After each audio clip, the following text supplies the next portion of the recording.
Greetings. I believe that it was the author T.S. Eliot that coined the phrase, data begets information, begets knowledge, begets wisdom. Certainly in today's data-driven society, these words can ring true. But when is enough enough? In this week's message, I'd like to explore some myths about data as it relates to your practice. During the past few weeks, I've seen several social media posts that discuss cost of goods. I've read competitive commentary where Dr. A compares his cost of goods percentage to that of Dr. B, commenting that because his has a lower percentage, the other fellow must be doing something wrong. The various dialogues take me back to that old dog food commercial where the tagline was, "My dog's better than your dog." Reality is that comparing your cost of goods percentage to anyone else is an exercise in futility and frustration. There are several reasons why. First, very few optometry practices actually track cost of goods. Reality is that because you operate on cash basis accounting, where you book items as they're paid for or received and not as they're incurred, you're really tracking cost of purchases. As a result, the data you're tracking is, in simple terms, wrong. Another challenge with your cost of goods comparative is that times have changed dramatically. When I entered the eye care industry eons ago, an optometrist was basically a refractionist that sold eyewear.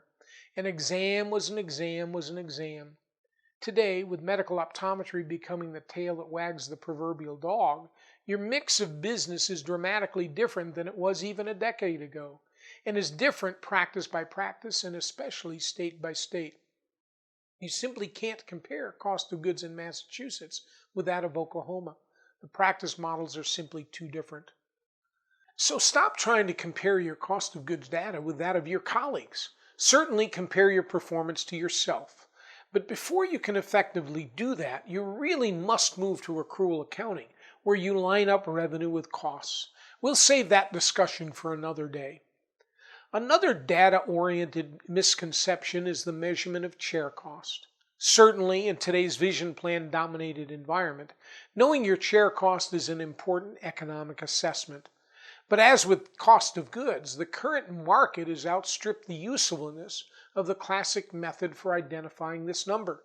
Chair cost is an important metric, providing information necessary to establish your fees and make judgments about which vision and medical plans to accept.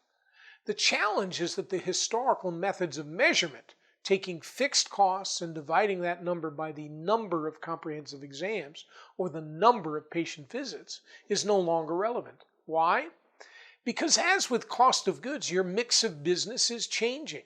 A comprehensive exam for a wheelchair-bound geriatric is significantly different than that of an 18-year-old on their way to college. An office visit for foreign body removal is different than that of a contact lens check. So what's the common denominator? It's time on task. Thus, in my opinion, the better way to calculate chair cost is to do so by time.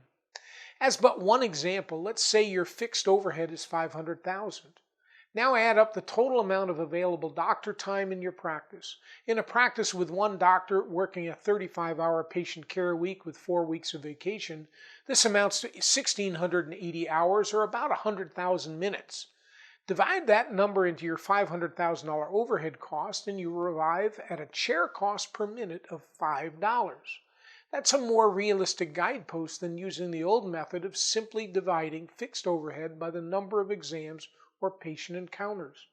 Armed with this data, you can now figure your chair cost by the type of patient encounter and more accurately set your fees. My message this week is that if you've seen one practice, you've seen one practice. While comparing yourself to others is an important and valuable exercise, it can also lead to misguidance because practice models are so different practice by practice. Data is your friend, but it can also mislead.